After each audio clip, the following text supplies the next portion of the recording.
ہم نے مسجدوں میں محرابیں تو بہت ساری دیکھی ہوں گی، مگر آج ایک بڑی ہی تاریخی محراب کا ذکر کرنا ہے، اور اس محراب کا ذکر ہے قرآن مجید فرقان حمید میں، اور وہ محراب ہے محراب مریم۔ حضرت عیسیٰ کی والدہ ماجدہ حضرت مریم، والد کا نام عمران اور والدہ کا نام حضرت حنا تھا۔ جب حضرت مریم اپنی والدہ کے شکم میں تھی، اس وقت انہوں نے منت مان لی کہ جو بچہ پیدا ہوگا میں اس کو بیت المقدس کی خدمت میں دوں گی۔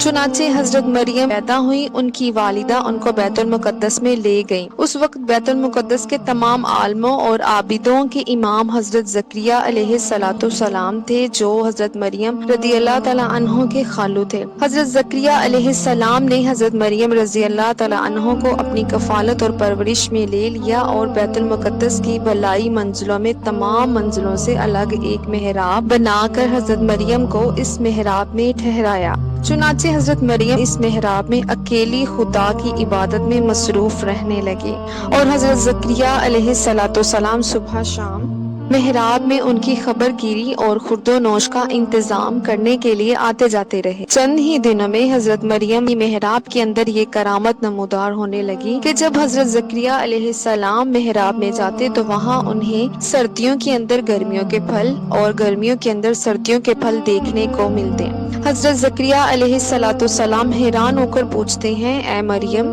یہ پھل کہاں سے تمہارے پاس آتے ہیں؟ حضرت مریم یہ جواب دیتی کہ یہ پھل اللہ تعالیٰ کی طرف سے آتے ہیں، اور اللہ جس کو چاہتا ہے بے حساب روزی عطا فرماتا ہے۔ حضرت زکریا علیہ السلام کو خداوند قدوس نے نبوت کے شرف سے نوازا تھا، مگر ان کے ہاں کوئی اولاد نہیں تھی۔ ان کی عمر بھی کافی ضعیفی کی ہو چکی تھی، برسوں سے ان کے دل میں فرزند کی تمنا تھی، اور بارہا انہوں نے گر گرا کر اللہ رب العزت کی بارگاہ میں اولاد نرینہ کی دعا کی تھی، مگر خدا کی شان بے نیازی تو دیکھیے کہ ابھی تک ان کو فرزند نہیں ملا۔ برسوں سے ان کے دل میں تمنا تو تھی۔ جب انہوں نے حضرت مریم محراب میں یہ کرامت دیکھی کہ اس جگہ بے موسم کا پھل آتا ہے، تو اس وقت ان کے دل میں یہ خیال آتا ہے کہ میری عمر اب اتنی ضعیفی تک پہنچ چکی ہے کہ اولاد کے پھل کا موسم